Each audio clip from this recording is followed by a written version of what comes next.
Avant de continuer, vous aimez la vidéo de David fait le top? Vous n'êtes pas encore abonné? Abonnez-vous à la chaîne juste en bas de la vidéo et activez la cloche de notification afin de ne plus jamais manquer les vidéos que vous aimez bien. Essie Dunbar était une fille noire ordinaire grandissant dans une famille aimante à Blackville, en Caroline du Sud. C'était une fille douce, avec le cœur charmant et un sourire charmant pour tous. Cependant, elle était épileptique et avait constamment des crises d'épilepsie. Malgré ses revers, Essie n'a jamais laissé cela affecter sa vie et elle a pris ses médicaments régulièrement. Malheureusement, une nuit, elle a oublié de faire quelque chose de très important. Si seulement elle savait que cette nuit allait tout changer. Peu de temps après, elle a été déclarée morte et enterrée, mais à la grande surprise de tous, 47 ans plus tard, quelque chose s'est produit. Regardez, après la mort d'une femme, sa famille découvre quelque chose de choquant dans son cercueil. 47 ans plus tard, c'est arrivé. La chose la plus précieuse que nous ayons en tant qu'être humain est d'abord la relation personnelle que nous avions avec Dieu et notre propre vie, ainsi que de ceux qui nous entourent. Les normes sociales et autres priorités que nous prenons sur nous peuvent nous faire oublier ce qui est simple mais crucial.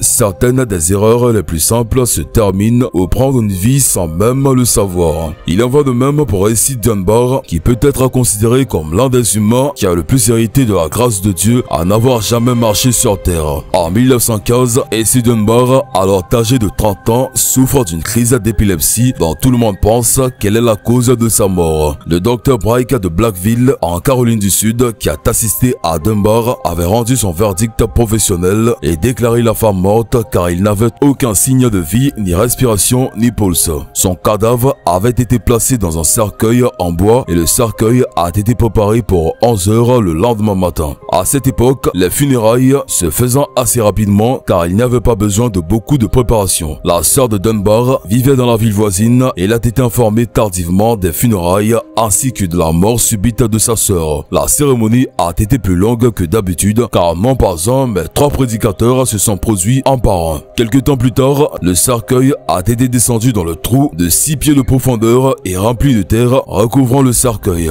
Quelques minutes plus tard, la sœur de Dunbar était arrivée et elle a supplié les prédicateurs de déterrer le cercueil afin qu'elle puisse voir sa sœur une dernière fois. Après réflexion, les ministres ont accepté de déterrer le cercueil. Lorsque le couvercle du cercueil a été ouvert, tout le monde était sous le choc car Essie Dunbar regardait sa sœur avec un sourire vif. Dunbar était en fait vivante et sans sa défenseur, elle aurait été enterrée vivante. Quand Dunbar est sortie de la tombe, tout le monde a couru pensant qu'elle était un fantôme des morts. Depuis ce jour, tout le monde à Blackville a regardé Essie Dunbar avec méfiance, pensant qu'elle était une sorte de zombie. Et il n'y a pas de récit spécifique de cette période ou d'autres récits publiés à l'époque sur cet événement, mais il y a un article du journal de 1955 publié dans l'Augusta Chronicle le 25 août 1955 qui mentionne le docteur Bragg et comment il a déclaré à tort un de ses patients mort en 1915. Et un autre récit d'un médecin local qui a traité un ministre qui a été affecté par ce dont il a été témoin lors des funérailles. Blackville, Caroline du Sud, Essie Dunbar, 70 ans, a survécu au médecin qui l'a déclarée morte il y a 40 ans. Le Blackville négro cueillant le coton aujourd'hui,